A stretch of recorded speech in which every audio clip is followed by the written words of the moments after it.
Mitos y leyendas de nuestra América. ¿Me acompañan?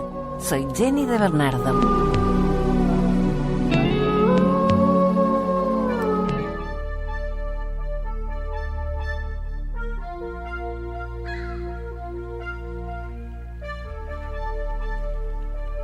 Hola, gracias por acompañarnos en esta nueva edición de Mitos y Leyendas, donde compartimos historias de toda nuestra América. Si tienen alguna leyenda que quieran compartir con nosotros, pueden comunicarse a través de nuestras redes sociales, en Twitter, en Facebook o en nuestro correo mitosyleyendas-de-latinoamerica@gmail.com.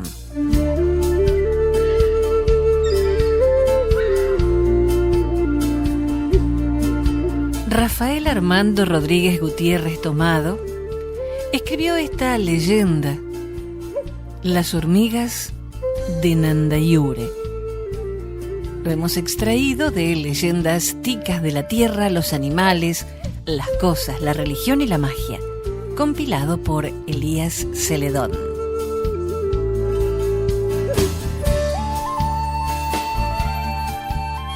En cierta ocasión en que la bella Nandayure regresaba de una de sus frecuentes expansiones espirituales por las alturas de los cerros de Maquenco y Las Camas, desde donde por horas de horas se quedaba extasiada contemplando el mar, sucedió que al llegar a su palenque en Veda, capital del señorío Chorotega para antes de la conquista, encontró sus cosas revueltas y a sus numerosas esclavas vestidas con su misma ropa en un alboroto singular.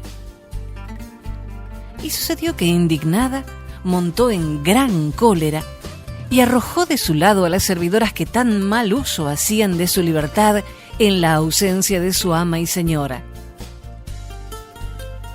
Y sucedió que Mantlat, la jefa de todas, quien las había inducido al mal y era recomendada del cacique Mambí, se quejó a este por lo que consideraba una afrenta a su nombradía, y el cacique la retornó a su puesto. Y sucedió que, inconforme Nandayure con el fallo de su pariente y señor, tomando la resolución por una grave ofensa a su dignidad, fue a la selva profunda e invocó al espíritu creador y le pidió consejo. Y sucedió que el gran espíritu, que vela tiernamente por sus hijos, los chorotegas, y tenía en gran estimación a Nandayure, le dio el poder de cambiar las formas humanas de sus rebeldes servidoras. Y sucedió que Nandayure, llegada a la tribu, por pura curiosidad, empleó su poder con las jóvenes de su séquito y las convirtió en hormigas sonpopas. Y sucedió que al verlas así, consternada y muy triste, se fue a pedir en el monte al gran espíritu otro poder para volverlas. Pero el ente se negó a concederle esa gracia hasta tanto aquellas criaturas no pagaran con buenas acciones su mala acción. Y desde entonces existe en toda la región de Nandayure una clase especial de hormigas que tienen la virtud de adivinar los buenos y malos pensamientos que se esconden dentro del alma de la gente, y así proceden a desterrar de la contornada a todo aquel que se llega allí con malos propósitos. Los campesinos de por esos lados aseguran que la leyenda es cierta, tan cierta como el aire que respiramos, pues las hormigas, en gran diligencia, se meten en los sembrados y arrasan con las matas de aquellos labriegos que albergan malos sentimientos en su corazón. El agricultor a quien tal daño se hace está condenado a dejar la región, porque las hormigas de Nandayure jamás lo dejan prosperar.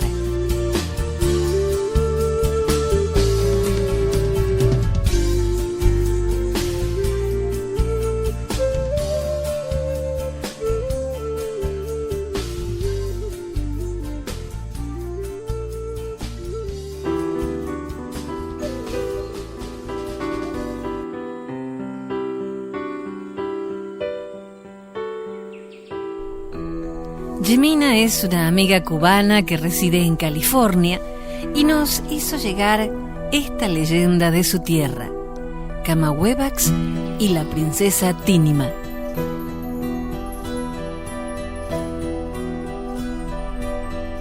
Era Camagüevax, o Camagüey, el cacique de su pueblo. Acogió con franca y generosa hospitalidad a los extraños españoles. Él los trató cordialmente, por bondad. Aquellos fingieron afabilidad con ambiciosas miras. Finalmente, los extranjeros se portaron en forma indigna y le dieron muerte horrible y bárbara. Su cuerpo fue arrojado desde la alta cima del Tuabaquey, en la serranía que se divisa al norte del que fue su cacicazgo. Despedazado, quedó insepulto sobre la comarca que regó con su sangre. Desde entonces, esa tierra se tornó roja en muchas leguas a la redonda, y el alma del desventurado cacique venía todas las noches a la loma fatal en forma de luz. Anunciaba a los descendientes de sus bárbaros asesinos la venganza del cielo, que tarde o temprano caería sobre ellos. Pasó el tiempo y el lomerío comenzó a denominarse Sierra de Cubitas. Para algunos, Cubitas era nombre indígena. Para otros, había surgido de la comparación que los primeros colonos hicieron del paisaje de la cordillera con el panorama circundante de la ciudad de Cuba, como se conocía a Santiago de Cuba en el pasado, llevado al diminutivo. Por ello, muchos se referían a la zona como Cubita, en singular. Por allí cruzaba desde el propio siglo XVI el camino que desde Puerto Príncipe se dirigía a la costa. Tomaba por La Matanza, cruzaba los Paredones y se dirigía a los embarcaderos del Higüey y la Guanaja. Antes pasaba por el caserío de Cubitas, que después se llamó Cubitas Abajo, y otros nombraban como Concepción de la Ermita Vieja. Los cubiteros veían aparecer la luz en aquel paraje, y también todos los viajeros que no evitaban la noche en el tránsito entre la villa y el caserío. Desde que la aldea fue más visitada y adquirió importancia, dejó de hablarse del fenómeno. Hubo un erudito local del siglo XIX que atribuyó la aparición sobrenatural a un fruto de la ignorancia, y su desaparición a que las quemazones anuales de los campos habían consumido las materias que producían el fuego fatuo. Tínima, la joven hija del cacique, fue obligada a desposarse con un conquistador brutal. Tanto sufrió que un día decidió, como los de su pueblo, morir. Y para ello caminó por el río, que también se llamaba como ella, cuyas aguas se abrieron para acogerla. Y varios siglos después, se decía que cada tarde emergían de la corriente el llanto y la cabellera de la princesa.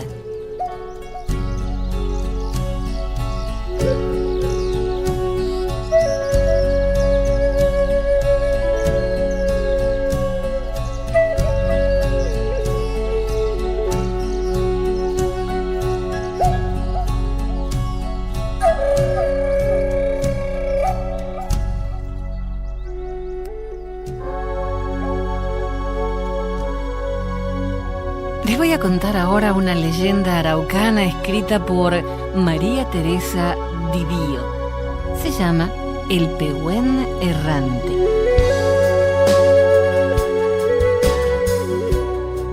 Cierta vez, una ñuque, una madre, viendo que el invierno llegaba y su esposo Calfuquir, lagarto azul, no retornaba al calor de la ruca, rogó a su hijo que lo buscara por todo el valle y más allá de las montañas.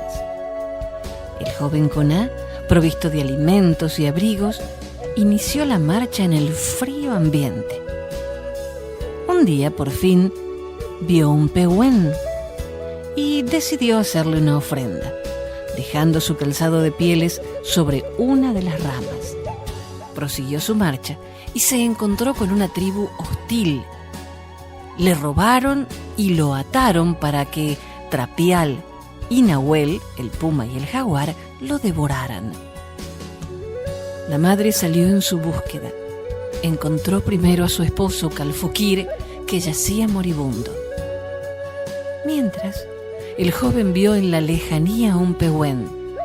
Oh, si fueras mi madre, tú, bueno y verde árbol de dilatado ramaje. Ñuque, ñuque, ven, ven. Fue entonces cuando el pehuen desgarró sus raíces de la tierra y se acercó al indio. Lo cubrió con sus ramas y lo defendió de las fieras.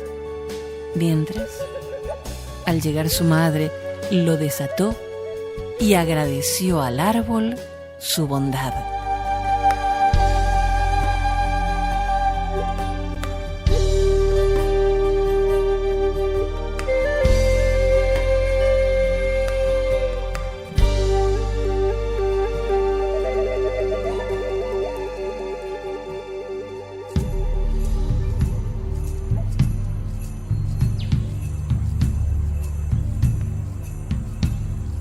Y ahora vamos a compartir otra leyenda del pehuen. Desde siempre, Guenellén hizo crecer el pehuen en grandes bosques. Pero al principio las tribus que habitaban esas tierras no comían los piñones porque creían que eran venenosos. Al pehuen, o araucaria, lo consideraban árbol sagrado y lo veneraban rezando a su sombra, ofreciéndole regalos, carne, sangre, humo, y hasta conversaban con él y le confesaban sus malas acciones. Los frutos los dejaban en el piso sin utilizarlos, pero ocurrió que en toda la comarca hubo unos años de gran escasez de alimentos y pasaron mucha hambre, muriendo especialmente niños y ancianos. Ante esta situación, los jóvenes marcharon lejos en busca de comestibles, bulbos de amancay, hierbas, bayas, raíces y carne de animales silvestres. Pero todos volvían con las manos vacías, pareciendo que Dios no escuchaba el clamor de su pueblo, y la gente se seguía muriendo de hambre.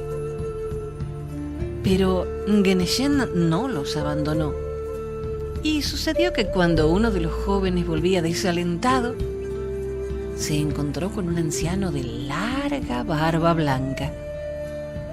¿Qué buscas, hijo?, le preguntó. Algún alimento para mis hermanos de la tribu que se mueren de hambre, pero por desgracia no he encontrado nada. ¿Y tantos piñones que ves en el piso bajo los pehuenes no son comestibles? Los frutos del árbol sagrado son venenosos, abuelo, contestó el joven. Hijo, de ahora en adelante los recibiréis de alimento como un don de Guenellén. Hervidlos para que se ablanden o tostadlos al fuego y tendréis un manjar delicioso. Haced buen acopio, guardadlos en sitios subterráneos y tendréis comida todo el invierno. Dicho esto, desapareció el anciano. El joven, siguiendo su consejo, recogió gran cantidad de piñones y los llevó al cacique de la tribu explicándole lo sucedido. Enseguida reunieron a todos y el jefe contó lo acaecido hablándoles así. Guenellén ha bajado a la tierra para salvarnos. Seguiremos sus consejos y nos alimentaremos con el fruto del árbol sagrado que solo a él pertenece. Enseguida comieron en abundancia piñones hervidos o tostados, haciendo una gran fiesta. Desde entonces desapareció la escasez y todos los años cosechaban grandes cantidades de piñones que guardaban bajo tierra y se mantenían frescos durante mucho tiempo. Aprendieron también a fabricar con los piñones el chagüí, bebida fermentada. Cada día al amanecer, con un piñón en la mano o una ramita de pehuen, rezan mirando al sol. A ti te debemos nuestra vida y te rogamos a ti, el grande, a ti, nuestro Padre, que no dejes morir a los pehuenes. Deben propagarse como se propagan nuestros descendientes, cuya vida te pertenece, como te pertenecen los árboles sagrados.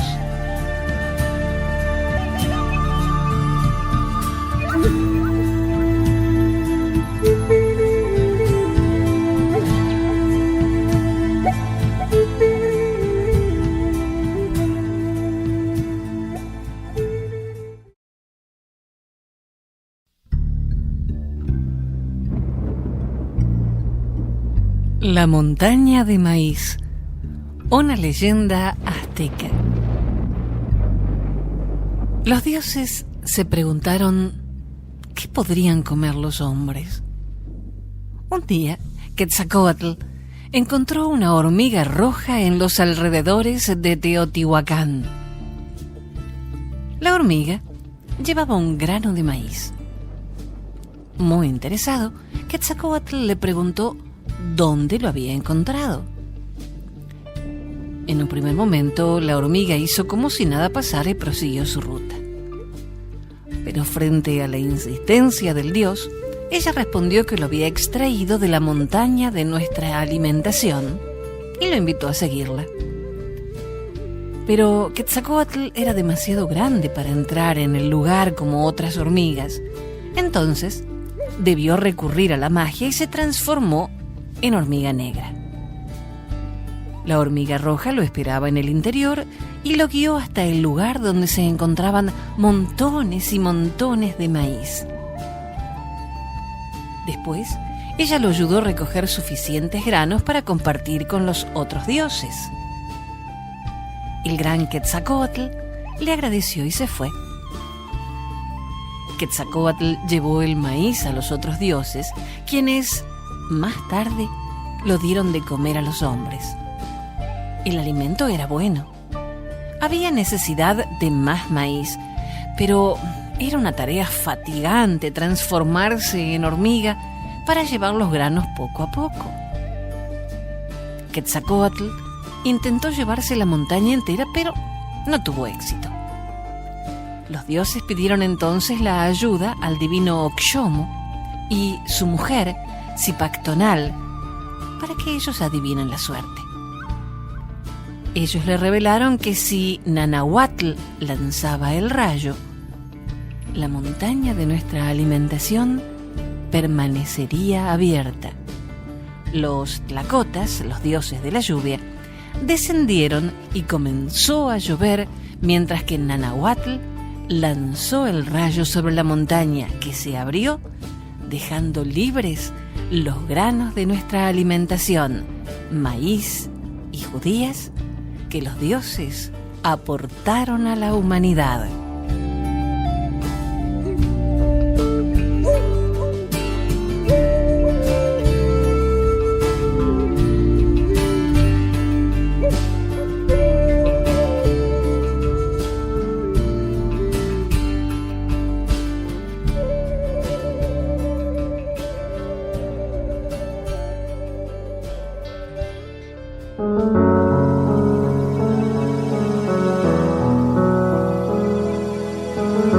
El ayuno del joven y el primer petirrojo, una leyenda chipegua.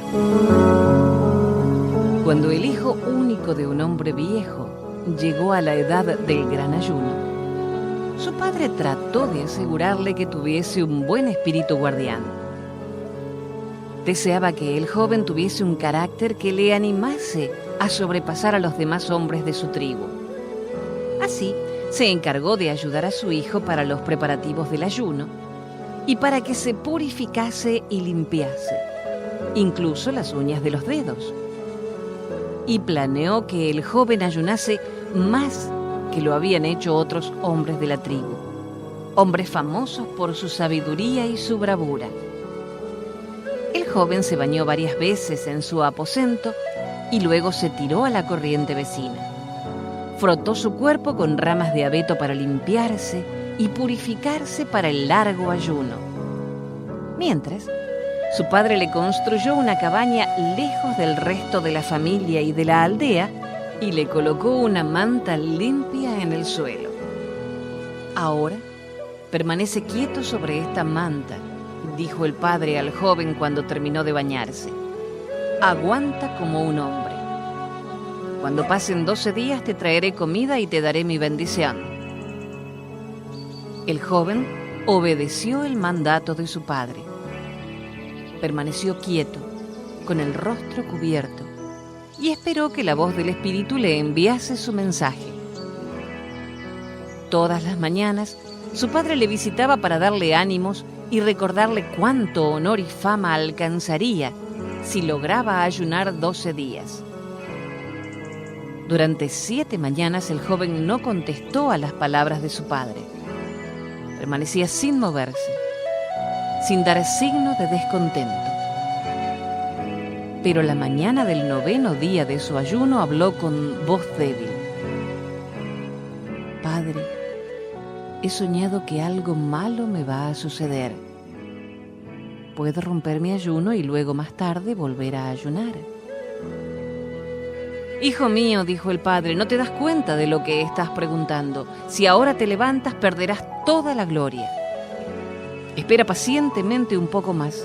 Con solo 3 días se cumplirán tus deseos. Ya sabes que es por tu bien que debes ser paciente. Te suplico que perseveres y aguantes un poco más. El hijo murmuró una respuesta y se cubrió.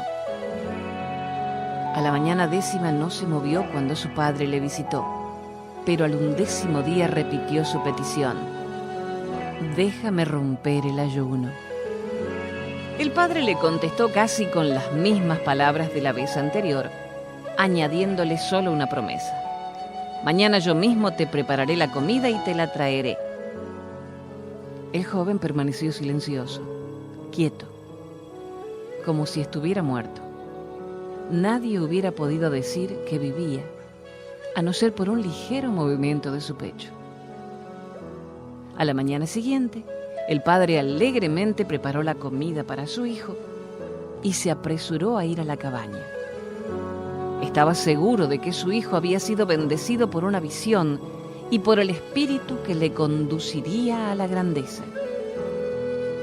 Cuando se acercó, se quedó sorprendido de oír hablar a su hijo. Se detuvo y mirando por una abertura, se quedó asombrado al ver que su hijo se estaba pintando con pintura roja. Ya se había pintado el pecho y ahora estaba terminando su obra, pintándose los hombros. Mi padre ha destruido mi futuro como hombre, se dijo el joven. No ha escuchado mis peticiones, así es que ha perdido. Seré más feliz como un pájaro, ya que le he obedecido. Solo mi padre tendrá que sufrir, porque mi espíritu guardián es justo. No me ha concedido que se cumpliesen mis deseos, pero se ha compadecido de mí de otra manera. Me ha dado otra forma.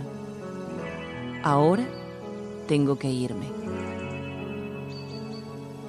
En aquel mismo instante su padre exclamó angustiado: hijo mío, no me dejes, te lo ruego. Pero con la velocidad de un pájaro, el joven voló hacia lo alto de la cabaña y se colocó en el palo más alto. Había sido transformado en un petirrojo. Con mirada compasiva contempló a su padre y le consoló con estas palabras: no te preocupes, padre, no sientas el cambio que ves en mí. Voy a ser más feliz como pájaro que lo he sido como hombre. Siempre seré amigo de la gente y viviré cerca de sus casas.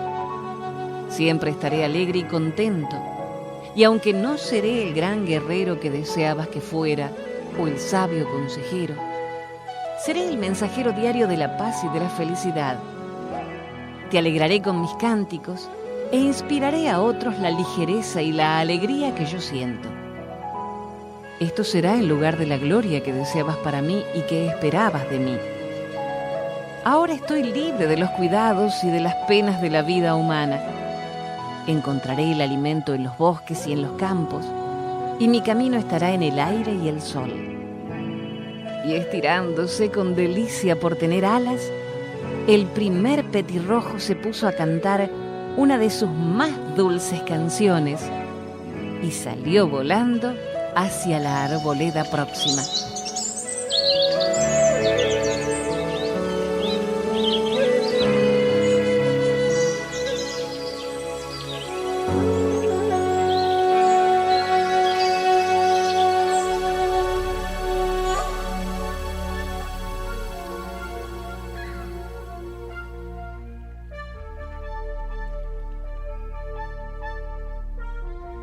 La leyenda del arco iris. Entre las altas montañas vivían hace muchísimo tiempo las tribus diaguitas, que tomaron diferentes nombres según el lugar en que se asentaban a vivir. Por su inteligencia, sabían utilizar al máximo los recursos que la naturaleza les daba. Así dio origen a esta leyenda Inti, el sol, queriendo demostrar a sus hijos algo que resumiera lo hermoso por la satisfacción que le brindaba al verlos trabajar con dedicación. Les presentó en semicírculos de colores a Panchak Goillatica, el arco iris.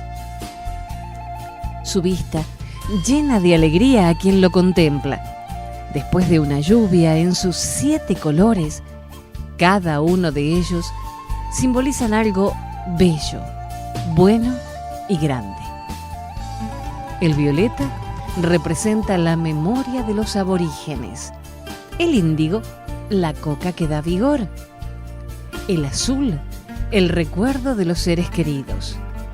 El verde, la juventud que tiene el color de los bosques en primavera. El amarillo, el maíz, del cual se saca el pan y la chicha. El rojo, la sangre, la alegría vital. El anaranjado, a Inti el sol y aquí ya la luna.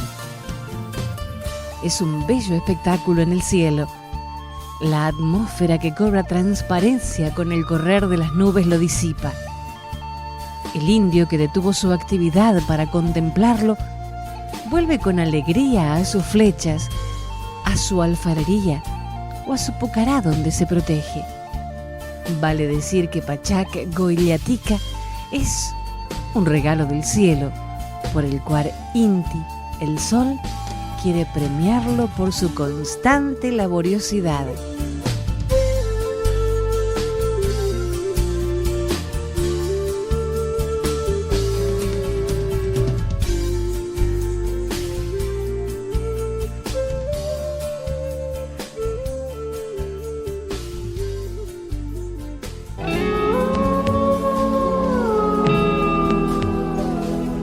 Hasta el próximo relato. Soy Jenny de Bernardo.